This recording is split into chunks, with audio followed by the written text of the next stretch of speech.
This barn used to be the hub of Tony and Bonnie Rudolph's dairy farm near Rosthern, Saskatchewan.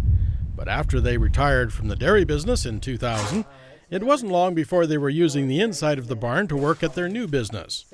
Garden Party Concrete has since become well known for creating stepping stones and other decorative yard accessories. But I was already dabbling in this concrete business. I mean, actually started with another woman, and we had started in 1998. So we had just decided to make some for our yard and see what happened. After Bonnie's original partner decided to get out of the business, it wasn't long before she recruited her husband as a new labor source. Was critical of one of the stones Bonnie was painting early on, and she slid it toward me and said, "You're hired," and that was the start. I painted a vintage John Deere tractor stone, was my first one, and just carried on from there. The Rudolphs use a wide variety of molds, some of which are pre-treated before the cement goes in. Put it into the bench mold, which Bonnie has pre-oiled with form oil. That's a releasant, so the cement, the finished concrete, can be got out of it without a hammer. Otherwise, it'd be in there permanent. Fiber mesh is mixed into all the cement for extra strength, since many of their molds are too small or irregularly shaped for wire mesh or rebar. After the molds are filled, they try to get as many air holes out of the concrete as possible with the vibrator and the hammer. The concrete then sits in the mold and cures for 3 days, at which time they'll take it out of the mold and let it cure for another 20 days. There's an oil furnace in here, so it keeps it about 59 in here year-round.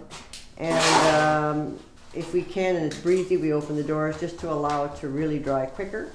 But you still have to have the amount of days no matter what, just to make it dry and cure properly and be able to stay out for years and years.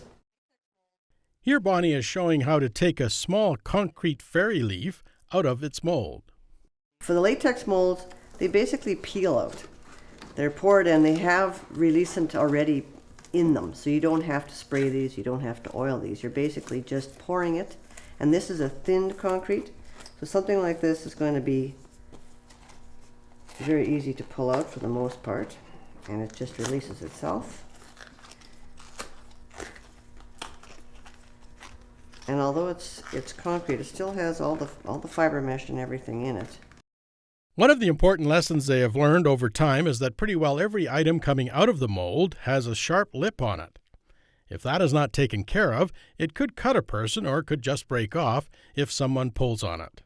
So before Bonnie and I sell everything, every piece that comes out of this is, I use an angle grinder on every piece to take this, so when it comes to the consumer, there won't be pieces breaking off the corners. And that's one of the things that sets us apart from other people. We just pay attention to detail. If you're paying good money for a piece of our product, we want you to be happy with it. And that's one of the things we do to help. Bonnie told us they buy all the molds, but she came up with a process she calls blackwashing to bring out the picture and give it some depth before she paints it. Well, the first year we started, we actually just sold them like this, and they were good, but they really didn't have a lot of pizzazz. Nothing really jumped out at you. So we just started playing with color and started washing stuff and then taking it off and seeing what it looked like, and we decided that when you did that, it just gave it such a better start. So now that went from beige to this, and you can really see that the dragonfly really pops out. The painting is what really brings everything to life, and after much trial and error, Bonnie has come up with her own efficient way of doing it. This is Patio Paint, and like I said, it is made exclusively for concrete, and I basically get hardly any of this on the brush, and all I do is and my brushes are always really big. I know people marvel why I paint with such big brushes, but you get a lot more done that way. So I'm just going to go along and just start. This is just the beginning, and I will just keep adding color. You never do large strokes. It's always small increments that you put the paint on. And each time you add a color as your base, I usually will always add another and another and another just to give it a more polished look.